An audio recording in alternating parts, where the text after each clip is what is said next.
প্রসূতির মৃত্যুকে কেন্দ্র করে গভীর রাতে শিলচর মেডিকেল কলেজে উত্তপ্ত পরিস্থিতি, চিকিৎসকদের বিরুদ্ধে গাফিলতির গুরুতর অভিযোগ। এক প্রসূতির মৃত্যুকে কেন্দ্র করে গভীর রাতে শিলচর মেডিকেল কলেজ হাসপাতালে উত্তপ্ত পরিস্থিতির সৃষ্টি হয়।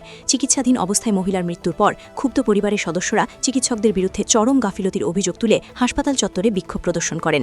জানা গেছে, কাছাড় জেলার গুমরা চরচপুর এলাকার বাসিন্দা সুজলা দাস নামের ওই মহিলাকে প্রসব বেদনা নিয়ে গত শনিবার শিলচর মেডিকেল কলেজে ভর্তি করা হয়। রবিবার সকালে তিনি একটি সন্তানের জন্ম দেন, কিন্তু সন্তান জন্মের কিছুক্ষণের মধ্যে তার শারীরিক অবস্থার অবনতি ঘটে এবং তাকে তড়িঘড়ি আইসিইউতে ভর্তি করা হয়। বিকেলের দিকে আইসিইউতেই চিকিৎসকরা তাকে মৃত ঘোষণা করেন।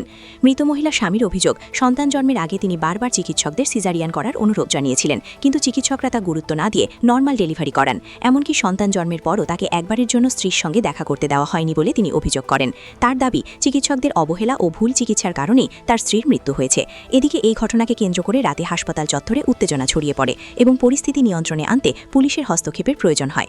ইতিমধ্যে মৃত মহিলার স্বামী স্থানীয় থানায় চিকিৎসকদের বিরুদ্ধে গাফিলতির অভিযোগে একটি এফআইআর দায়ের করেছেন। পুলিশ ঘটনার তদন্ত শুরু করেছে। নাম পীযুষ কান্তি দাস। আমার যে পেশেন্ট আসলো, আমার ওয়াইফ আসলো সুজলা দাস। গুমরা বাজার দিকে আমরা কাটিগড়া সার্কেল করি। ঘটনা হয়েছে গিয়া স্যার, আমি যখন খালাইন মেডিকেল গিয়া অ্যাডমিশন লইছি, মানে ডেলিভারি কেস আর কি এটা, তখন মানে রেফার করে দিয়েছে আমার শিলচার খালাইন থেকে, খালাইন রেফার হইতে গিয়া। তখন আমি কেন হওয়ার বাদে তারার কোনো ধরনের মানে আমার ইচ্ছা আসলো যে, বা তারাই যেরকম আমার অন্য রেফার করছে, মানে বোঝা গেছে যে নর্মাল ডেলিভারি হইতো না, আমার সিজার দরকার। কিন্তু আমি যখন তারার কাছে আমি চাইছি যে সিজার হোক শিলচার ওই যে মেডিকেল কলেজ যাওয়ার বাদে, কিন্তু তারা আমার এটা রেসপন্স দিছেও না, টোটাল না। তারা কইছে যে নর্মাল হইব। আমি এর বাদে কিছু ডকুমেন্ট আনিয়ে দিছি তারারে, তারা সব দিকে কইছে নর্মাল হইব। ডাক্তারের নাম যখন আমরা জানি না, কারণ এখানে অনেক ডাক্তার আছে, আপনি নিজে গেলেও কিচ্ছু পাই যায় না বুঝিয়ে যে কে ডাক্তার, সবও ডাক্তার। কিন্তু যদি কোনো তোমার ইম্পর্টেন্ট কাজে লেগে যাও, তারা কইব আমার সিনিয়র আইলে দিন, তখন কেউ ডাক্তার না। খুব একটা মানে এটা একটা বহুত বড় হ্যারাসমেন্ট, যেটা আমি 2 দিনে খুব বেশি ফেস করছি। আজকে ঘটনা হইলে গিয়ে তারা যখন 12টার সময় আমার পেশেন্টরে যখন তারা লেবার রুমে নিছে, তখন কিতা হয়েছে, তারা মানে এক্সেস টাইম লাগাইছে। তখন আমার কাছে লাগে যে কিতা একটা প্রবলেম ওর। তখন আমি মানে সিস্টার দেন তা আছে, তার কাছে আমি জানতাম সেই যে কিতা চলে। ওইছে এটা আমরা কাজ চলে, আর কোনো টেনশন করে না, ওকে আছে। 2টা ফার্স্টে জন্ম হয়েছে, মানে ডেলিভারি হয়েছে, কিন্তু বাচ্চা সুস্থ আছে। কিন্তু যে এটা আমার 2:45টার সময় তারা জানাইছে।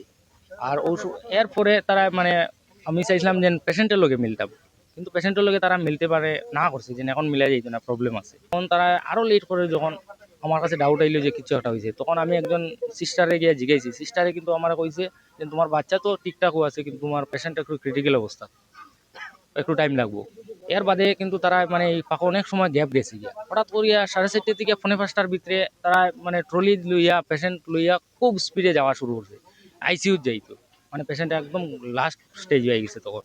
কিন্তু এর ভিতরে পেশেন্ট ব্লিডিং হইতে হইতে পেশেন্ট একদম মানে শেষ। কিন্তু তারা একবার আমরা কইছিও না, বা আমরা চাইছি যে একবার গিয়া দেখা করতাম পেশেন্টের লগে, তারা দেখতেও দিছে না।